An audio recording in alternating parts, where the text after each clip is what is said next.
अर्थसंकल्पीय अधिवेशनाचा आजचा दुसरा दिवस। केंद्रीय अर्थमंत्री निर्मला सीतारामन आज अर्थसंकल्प सादर करणार। अर्थसंकल्पाचा पहिला टप्पा 13 फेब्रुवारीपर्यंत चालणार, तर दुसरा टप्पा 10 मार्च ते 4 एप्रिलपर्यंत पार पडणार।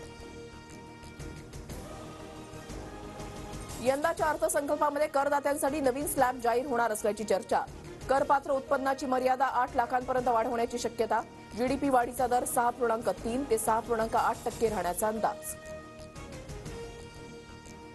रिक्षा आणि टॅक्सीचा प्रवास आजपासून महागला। रिक्षाचे किमान भाडे 26 रुपये तर टॅक्सीचं भाडं 31 रुपये असणार।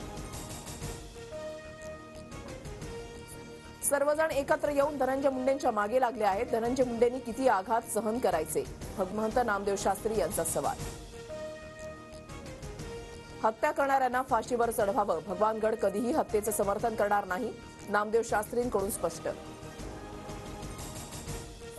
संतोष देशमुखांच्या कुटुंबाची संपूर्ण जबाबदारी उचलण्यास भगवान गड तयार। देशमुखांच्या मुलांच्या शिक्षणाचाही खर्च उचलण्याची तयारी, नामदेव शास्त्री यांची प्रतिक्रिया।